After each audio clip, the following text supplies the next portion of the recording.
Dobrý den, vítám vás u dalšího dílu mého 14. deníku. Dneska budu mluvit o jedné novince, žhavý novince, protože knížka Harry Potter a prokleté dítě je na trhu pár dní.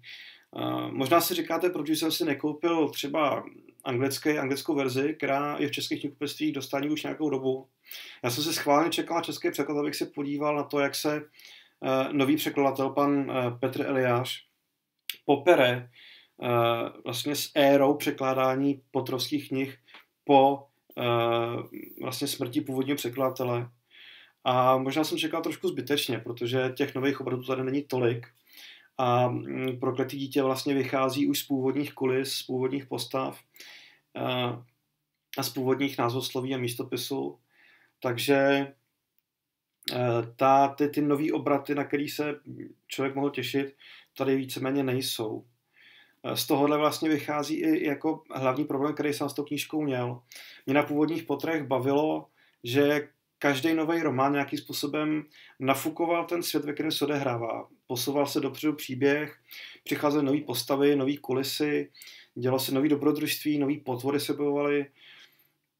Harry Potter a prokletý dítě jde proti tomuhle trendu, ten se naopak vrací ke starším dílům. A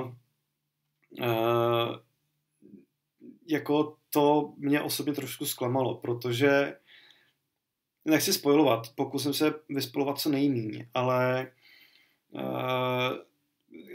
abych naznačil příběh. Harry Potter je 40letý chlapík na ministerstvu, je to úředník, Hermiona ministryně kouzel. To všechno se dozvíte na začátku a mají děti, který nastupují do Bradavic.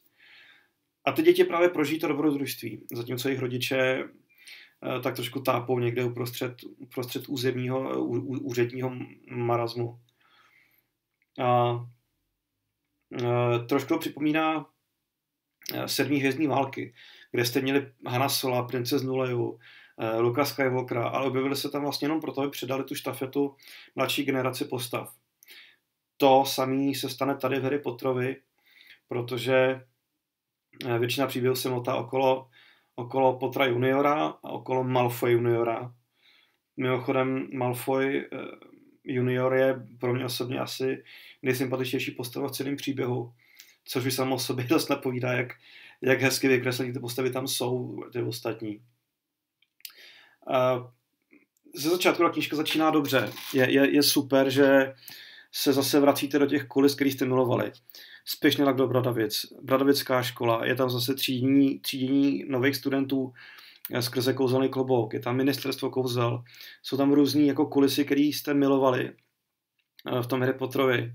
A tady se vracej do hry, což je super. Problém nastává někde jako v 1/3, kdy se Potter junior a Malfoy junior, teď trošku spoiluju, ale ono se to stejně poměrně rychle v té knize jako prozradí, kde se vydávají do minulosti, aby tam něco změnili, aby něco napravili. Jenže oni tím napravením minulosti úplně změní i tu přítomnost, do které se potom vrátí, a to je úplně jiná. Což je archetypální model, který se objevil už v tolika sci-fi povídkách a v tolika románech a v tolika filmech a seriálech, že člověk, který je zvyklý na to posouvání potrovského děje, román za románem někam dál, tak se nebo říká, jestli tohle to má prostě jako 8. díl zapotřebí, jako recyklovat ten model, jako cestování časem a upravování historických událostí i událostí v přítomnosti. No, to pro mě prostě bylo zklamání a v tu chvíli najednou pro mě osobně trošku spadl řetěz té knize. Protože ta první třetina je skvělá. Člověk jako má radost, že se vrátí do toho světa a najednou se stane zápletka úplně jako 1000krát viděná. Takže ten čtenář už si potom jenom říká, no tak jak z toho asi vybruslej tentokrát. Jak to pokračuje dál, to už vám neřeknu, protože bych vás ochudil o jako poměrně výraznou část příběhu. Vlastně jsem ani moc nevyspojiloval, protože tohle je opravdu jako už na začátku a v té knížce se toho děje mnohem víc, i když pořád na té ose toho jednoho modelu jako cestování časem. Kdybych měl nějak jako popsat charaktery, tak pro mě bylo zklamání, že Harry Potter je prostě 40letý nudný úředník, se kterým není žádná sranda. Harry Potter, ten Harry Potter prostě je nudař, jako který může prostě doma sedět v papučích a akorát si číst jako denního věžce a to je všechno, co může dělat. On se teda potom jako pustí trošku do akce, ale přeci jenom vidět jako ikonu knižních, dětských knih, jak najednou jako zestárla a sedí trošku jako na peci, je strašně smutný. Mě to třeba teďka vadí, je možný, že až mě bude 40 a podívám se na tohle video znova, tak si řeknu, že jsem byl blbej, protože to potká třeba každého chlapu ve 40, doufám, že ne. Ale zároveň to jako trošku nahrává právě tomu, aby autoři, kterými víceméně Rowlingová není, je to ta dvojice Tiffany a Thorne, kterými autoři předávají tu štafetu té mladé generaci. Je velká otázka, jestli tohle není takový trošku, jestli to nejsou trošku otevřený vrátka pro další díly, který už třeba Rowlingová nebude vůbec dělat. Který prostě jenom prodá licenci, prodá práva na Pottera a začne se, jako rozjede se obchodní moloch, to se klidně může stát. A podoba ty knížky jako tomu může v určitém směru napovídat. Ale otázka je, co s tím bude dál, to nevíme.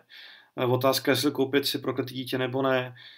Odpověď je asi následující. Pokud jste fanoušci Harryho Pottera a jste ochotní odpustit určitou recyklaci nebo archetypální příběhový model, tak Prokletý dítě pro vás bude příjemný návrat do světa Harryho Pottera. Asi bych vám doporučoval, abyste si to šetřili, protože přece jenom je to hra a ačkoliv má 380 stran, tak to prostě za ten jeden večer přečtete. Já bych doporučoval číst to třeba po 5-6 obrazech, aby vám to nějakou chvíli vydrželo, protože co si budeme namlouvat. Jakmile tohleto dočtete, tak zatím další Harry Potter není nikde jako ve výhledu. Takže se dostaví trošku zklamání z toho, že už to máte za sebou.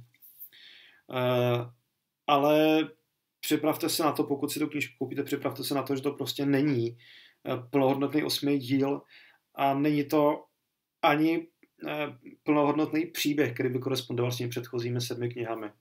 Je to prostě recyklace v podobě, co by kdyby se v minulosti něco změnilo.